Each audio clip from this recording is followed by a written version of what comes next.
ನಮ್ಮ business advisory ಸಮಿತಿ ಸಭೆ ನಡೆಸಿತು. ಮಾನ್ಯ ಮುಖ್ಯಮಂತ್ರಿಗಳು ಈಗಾಗಲೇ ಸೂಚನೆ ಕೊಟ್ಟಿದ್ದಾರೆ. ಉತ್ತರ ಕರ್ನಾಟಕದ ಅಭಿವೃದ್ಧಿ ಕುರಿತಂತೆ ಚರ್ಚೆಯನ್ನು ನಾವು ಮೊದಲೇ ಪ್ರಾರಂಭ ಮಾಡಿದ್ದೇವೆ. ಸರ್ಕಾರ ಅದರ ಬಗ್ಗೆ ವಿಶೇಷ ಆಸಕ್ತಿಯನ್ನು ಹೊಂದಿದೆ.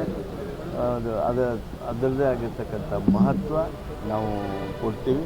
ನಾಳೆ ಮೊದಲನೇ ವಿಷಯನೇ ಉತ್ತರ ಕರ್ನಾಟಕದ ಅಭಿವೃದ್ಧಿ ಬಗ್ಗೆ ಚರ್ಚೆ ತೆಗೆದುಕೊಳ್ಳೋದಕ್ಕೆ ಸ್ಪೀಕರ್ ಅವರಿಗೆ ವಿನಂತಿ ಮಾಡಿದ್ದೇವೆ. ಅದು ಸಭೆಯ ನಿರ್ಣಯವನ್ನು ಮಾಡಿದ್ದೇವೆ. ನಾಳೆ ಬೃಹತ್ ಪ್ರಮಾಣದ ಹೋರಾಟ ಸಿದ್ಧರಾಗಿದ್ದಾರೆ. ಬೃಹತ್ ಪ್ರಮಾಣದಲ್ಲಿ ಹೋರಾಟಕ್ಕೆ ಸಿದ್ಧರಾಗಿದ್ದಾರೆ. ಅದಕ್ಕೆ ರೈತ ಪರ ಇಲ್ಲ, ರೈತರಿಗೆ ಸರಿಯಾಗಿ ಪರಿಹಾರ ಕೊಡ್ತಾ ಇಲ್ಲ ಅಂತ ಹೇಳ್ಕೊಂಡು ಏನು ಹೆಂಗೆ ಮಾತಾಡಿದ್ರೆ ಬಿಜೆಪಿ ಪ್ರತಿಭಟನೆ ಮಾಡ್ತಾ ಇದ್ದಾರೆ ಸರ್. ನಾಳೆ ಬೃಹತ್ ಒಂದು 25,000 ಅಲ್ಲ ಕೇಳಿ, ಕಬ್ಬು ಬೆಳೆಗಾರರ ಸಮಸ್ಯೆ ಇತ್ತು.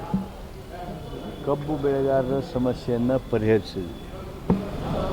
ಮೆಕ್ಕೆಜೋಳ, ಗೋವಿನ ಜೋಳ ಬೆಳೆಗಾರರ ಸಮಸ್ಯೆ ಇತ್ತು.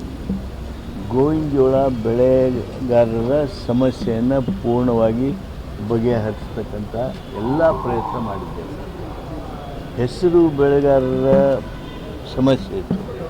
ಕೇಂದ್ರ ಸರ್ಕಾರದವರು ಏನು ನಿಯಮಗಳನ್ನು ಸೂಚನೆ ಮಾಡಿದರು, ಆ ನಿಯಮಗಳಂತೆ ಹೋದರೆ ರೈತರಿಗೆ ತೊಂದರೆ ಆಗ್ತದೆ ಅನ್ನೋದನ್ನು ವಿಷಯ ಎತ್ತಿಕೊಂಡು ಈಗಾಗಲೇ ಕೇಂದ್ರ ಸರ್ಕಾರದ ಜೊತೆಗೆ ನಮ್ಮ ಪತ್ರ ವ್ಯವಹಾರ ಹಾಗೂ ನಮ್ಮದೇ ಆಗಿರ್ತಕ್ಕಂಥ ನಿಲುವುಗಳನ್ನು ಅವ್ರಿಗೆ ತಿಳಿಸಿಕೊಟ್ಟಿದ್ದೇವೆ.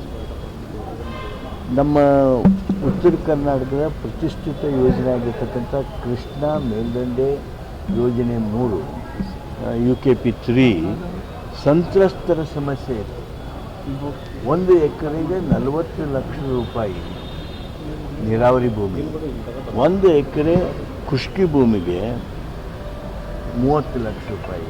ಇಷ್ಟು ಬೆಲೆ ಕೊಟ್ಟು ಆ ಸಮಸ್ಯೆಯನ್ನು ಬಗೆಹರಿಸೋದು ಅಷ್ಟೇ ಅಲ್ಲ, ಉತ್ತರ ಕರ್ನಾಟಕದ ಈ ಪ್ರತಿಷ್ಠಿತ ಯೋಜನೆ ಪೂರ್ಣಗೊಳಿಸೋದಕ್ಕೆ ನಾವು ಕ್ರಮ ತೆಗೆದುಕೊಂಡು ಕೇಳಿ ರೈತರ ಪ್ರಕರಣಗಳನ್ನು ನ್ಯಾಯಾಲಯದೊಳಗೆ 2 ವರ್ಷದೊಳಗೆ ಮುಗಿಸ್ಬೇಕು, ಅವುಗಳನ್ನು ತೀವ್ರವಾಗಿ ಕೈಗೆತ್ತಿಕೊಳ್ಬೇಕು ಅನ್ನುವಂಥ ಕ್ರಿಮಿನಲ್ ಪ್ರೊಸೀಜರ್ ಕೋಡನ್ನು ತಿದ್ದುಪಡಿ ಮಾಡಿ ರೈತರ ಪರ ಇರತಕ್ಕಂಥ ಹಲವಾರು ಯೋಜನೆಗಳನ್ನು ನಾವು ಪೂರ್ಣಗೊಳಿಸಿದ್ದೇವೆ. ಹೀಗಿರುವಾಗ ಯಾವುದು ರೈತರ ಬಗ್ಗೆ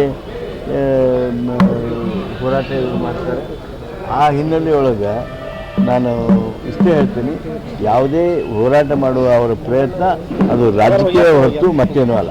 ಸರ್, ಈಗ ಪ್ರಮುಖವಾಗಿ ಡಿಸೆಂಬರ್ 21 ಗಡಿ ವಿವಾದ ಮತ್ತೆ ಸುಪ್ರೀಂ ಕೋರ್ಟ್ನಲ್ಲಿ ಹಿಯರಿಂಗ್ ಬರ್ತಾ ಇದೆ ಸರ್. ಯಾವ ರೀತಿ ತಯಾರು ಮಾಡ್ಕೊಂಡಿದೆ ರಾಜ್ಯ ಸರ್ಕಾರ?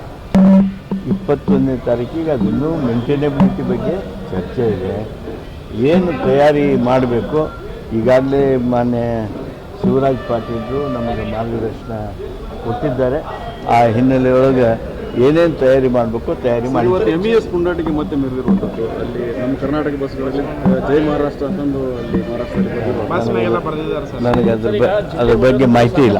ಜಿಲ್ಲೆ ಒಡೆಯೋದ್ರ ಬಗ್ಗೆ ಸಾಕಷ್ಟು ಚರ್ಚೆ ಆಗ್ತದೆ. ಅದನ್ನು ನಾನು ಒಂದು ಟಿವಿಯಲ್ಲಿ ಕೇಳಿದೆ. ನಾನು ನಮ್ಮ ಲಕ್ಷ್ಮೀ ಹೆಬ್ಬಾಳ್ಕರ್ ಅವರು ಹೇಳ್ತಕ್ಕಂಥ ಸ್ಟೇಟ್ಮೆಂಟಿನ ಅದ್ರ ಬಗ್ಗೆ ನನಗೆ ಮಾಹಿತಿ ಇಲ್ಲ. ನನಗೆ ಮಾಹಿತಿ ಇಲ್ಲ. ಸಾಕಷ್ಟು ಚರ್ಚೆ ಇರುವಂಥದ್ದು CM ವಿಚಾರಕ್ಕೆ ಸಂಬಂಧಪಟ್ಟಂಗೆ ಯತೀಂದ್ರ ಅವರು 5 ವರ್ಷ ತಂದೆಯವರೇ ಮುಂದುವರಿತಾರೆ ಅಂತ ನನಗೆ ಅನಿಸುತ್ತೆ. ಅವರು ಜನವರಿ ನಂತರ CM ಚೇಂಜ್ ಆಗ್ತಾರೆ. ನಮ್ಮ ರಾಷ್ಟ್ರೀಯ ಅಧ್ಯಕ್ಷರು ಮಲ್ಲಿಕಾರ್ಜುನ್ ಖರ್ಗೆ ಅವರು ಈಗಾಗಲೇ ಒಂದು ಸೂಚನೆ ಕೊಟ್ಟಿದ್ದಾರೆ ನಮ್ಮ ಎಲ್ಲರಿಗೂ. ಯಾವುದೇ ಕಾರಣಕ್ಕೆ